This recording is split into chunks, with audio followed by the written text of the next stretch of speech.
my name is Brad Thomas. Welcome to Discovering Your Greatness, the video series companion to my book, The Greatness Revolution. Transformed, becoming more of who you already are at every moment. Let's go back to the very beginning of Discovering Your Greatness and review. It is absolutely one of the most amazing, incredible, seemingly unreal occurrences in nature. Metamorphosis. A complete change of form, structure, or substance. A profound change in form from one stage to the next. It is transformation. Change in form, appearance, nature, or character. The metamorphosis of the caterpillar to butterfly holds several insights for the greatness revolution. A New Zealand study of children led researchers to determine people don't change. They become more fully who they already are. About a year ago, I took the same personality profile I had taken in high school, and the results were exactly the same. This idea that we do not change but become more of who we are already sometimes shocks many of us. I think because most of us don't know who we really are. In fact, many of us may be trying to be someone else. We listen to and adopt the stories others have written about us, attaching those stories to events, trying to live stories that don't serve who we really are. I grew up and loved playing basketball. I was not the most athletic kid or even the most talented, but I had a strong work ethic, good fundamentals, and I studied the game. I eventually played some junior college ball and won several honors throughout my high school and collegiate career. My father had played basketball in college and had coached college ball as well. Basketball was something we could share. I chose to coach high school ball early in my teaching career. I was a good coach with several successful seasons. It took me about 12 years of coaching to realize I really didn't fully enjoy coaching basketball. I enjoyed playing the game and being a team captain and leader, but I didn't enjoy being on the sideline. Why had I spent countless hours doing something I wasn't keen on? I had either written or adopted stories that did not serve me. Although I was a good coach, coaching basketball really wasn't my passion or my dream. I thought it was at the time, but I realized this truth. Just because you're good at something doesn't mean it's your dream. Something about the activity does point to our strengths and our dreams, but sometimes we do things for all sorts of reasons having little or nothing to do with who we are, who are becoming more fully in our dreams. Here are some of the stories I was writing. Basketball is who I am, not just a game and a teacher. I must be a basketball coach because I receive praise and accolades and encouragement from others for it. I please my Father when I coach. If you stop coaching, you'll be a quitter. These stories point to one of the two stories most of us live by: looking good. I was practicing something to look good. I was living my life based on the voices of others instead of listening to my own voice. I let the voices outside override the voice inside. Another aspect to my coaching was an insatiable desire to win. I grew so competitive at times that I sacrificed my integrity. If I won, I could feed the looking good beast. I reached a place where the winning never felt as good as the losing felt bad. I had written the wrong story to one of my strengths, competitiveness. My competitive strength was built on a poor foundation: looking good. When I finally realized I was coaching and it wasn't my dream, I stopped coaching. Don't get me wrong, I still love basketball, and I'm grateful for my time coaching. It was one of the greatest teachers in my life, and I would not trade my experiences coaching for anything. I admire those who coach. I still look back on coaching with fond memories, and I'm grateful for the relationships I formed. But I also listened, reflected, learned, and adjusted, and moved on. I may coach again someday, But if I do, it'll be for the right reasons. To enjoy the game, to enjoy the relationships, to grow, and to have fun. Who are you? Ooh, ooh, ooh, ooh. I really want to know. The who nailed it. How many of us are trying to be someone else? Humanity doesn't need someone else. We need you. We don't need another Thomas Edison, Bill Gates, or Steve Jobs. We need you. Humanity is like the human body, each part of the body unique, performing a significant function in order for the body to thrive. Humanity is not just supposed to survive. We are meant to thrive. A finger, an elbow, an ankle, a nose are all interconnected and one thing, a human being. The less noticeable parts are actually more essential. If I lose an arm, I can survive. Amputees speak of phantom pains. Even though a limb is missing, they still feel the limb, and the feeling is often quite painful. The missing part of the body is painfully missed. If I don't have a liver, I won't live for long. Without the big toe, I am imbalanced. Without a heart, the body cannot live. When you do not function in your greatness, using your unique combination of strengths to live your dream, you deprive this body we call humanity of an integral part, and humanity cannot thrive. Humanity's greatness diminishes, and we suffer the pain of an unfulfilled life, community, and world. The poet John Donne writes, "No man is an island entire of itself. Every man is a part of the mainland.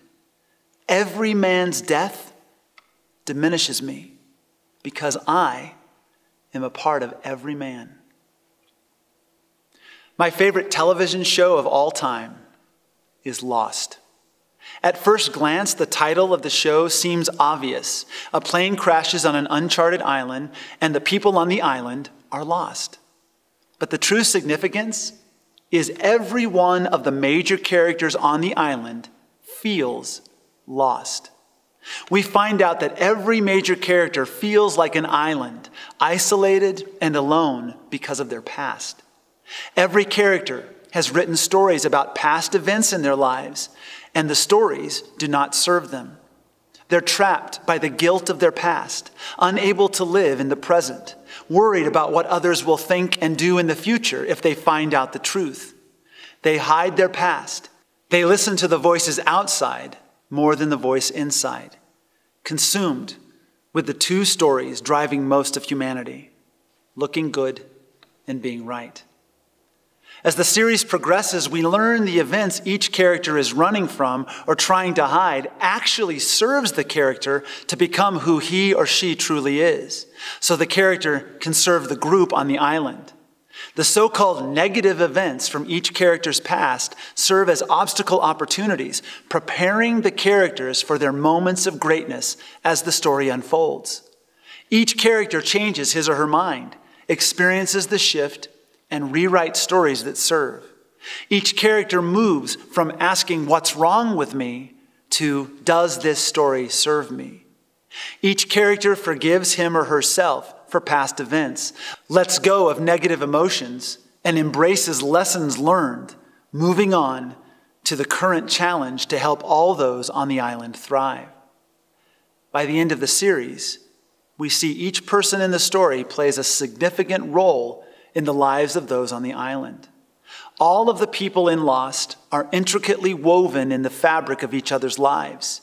Each character's strengths or gifts, coupled with each character's experiences, help them overcome obstacles, learning to love themselves and others, serving all those on the island in some way.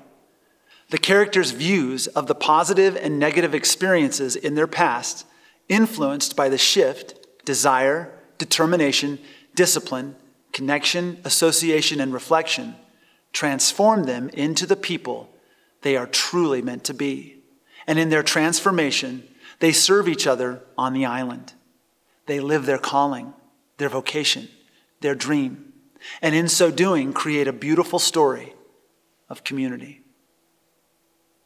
You matter.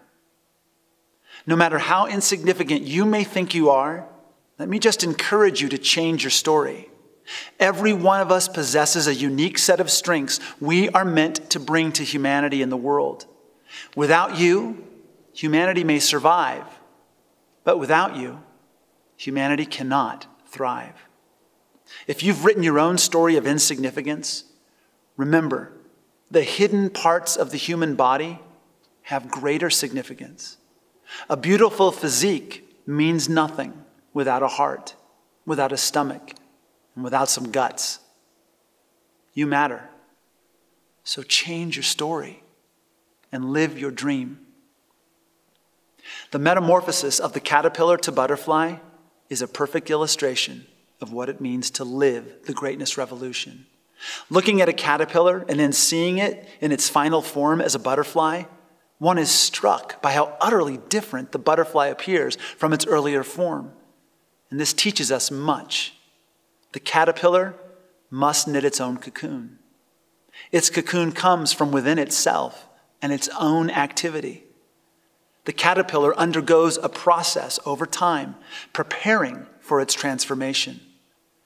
As the butterfly emerges, it must struggle. If it doesn't struggle, its wings will be misshapen, and it will not be able to fly. It cannot do what it was meant to do. It must emerge on its own through struggle. Struggle is actually a blessing. Struggle is the universe's way of conspiring for the butterfly. Discomfort is its best friend. Every moment of life prepares the caterpillar for transformation. The caterpillar is entirely responsible for that preparation. The moment the caterpillar is born, it begins knitting its cocoon.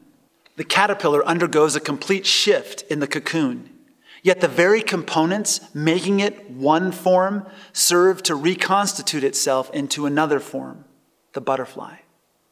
Inside the caterpillar is a butterfly preparing to emerge. The caterpillar's entire life is designed to become what it truly is, a butterfly. Its existence precedes its essence. When we look at a caterpillar, we actually see a butterfly. If the caterpillar could look at himself in the mirror, would he see just a caterpillar? Or would he see who he really is? A butterfly. What about you? When you look in the mirror, when you reflect on your life, do you see who you are or who you are becoming? Do you see your existence or your essence? Do you have vision? When you look in the mirror, when you reflect on the moments of your life, do you see who you were and remain trapped in your past? Do you see who you are and remain satisfied with surviving? Or do you see who you are becoming? One who thrives. The caterpillar does not stop. If he does, he walks away from his greatness, becoming a butterfly. Because existence is never static. We either walk in our greatness or walk away from it.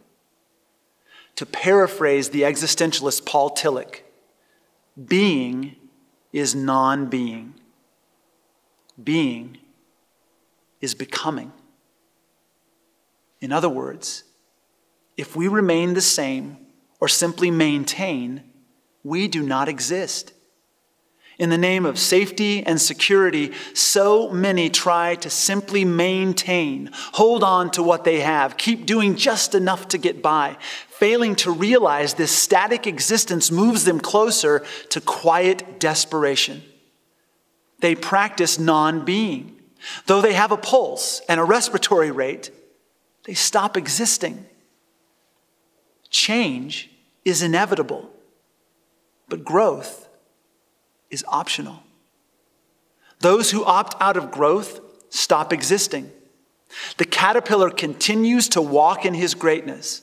Like the frog who keeps kicking, the caterpillar walks on because he is the butterfly, living his dream every day, even before the butterfly manifests. When you look in the mirror, do you see the dreamer? Does your existence precede your essence? Are you making the shift, changing your mind, changing your ways, adjusting and moving forward daily? Do you want to make the world a better place? Do you take a look at yourself and make the changes necessary? Do you connect and associate and reflect on your desire, determination, and discipline every moment, living your dream daily? We must shift our minds to see and hear differently if we're going to change the world for the better by living our dreams and taking our significant and integral place in this body we call humanity. Paul of Tarsus writes, "Do not conform to the pattern of this world, but be transformed by the renewing of your mind." The world he is speaking of is the cave, way back in chapter 1, in the very beginning of this video series, where people settle for being chained and facing the same direction, doing the same thing, living out an illusion, content to remain in the box, in the frame, ignoring the bigger picture and the greater context. Not only the fire of human knowledge and all it brings, but the larger vision of true life. When the reality of true and abundant life simply calls for a 180-degree turn toward the mouth of the cave, where the true light and the true life awaits. Shift your mind. See and hear anew. The shift begins in the mind, then travels the longest road for every person, the 6 inches from head to heart. That journey only occurs with desire, determination, discipline, and living daily planned activity. When the shift moves from head to heart, watch out. Here comes greatness. The greatness revolution. Hey, listen. Walk in your greatness. Crawl if you have to, and do it with joy. And have a great day.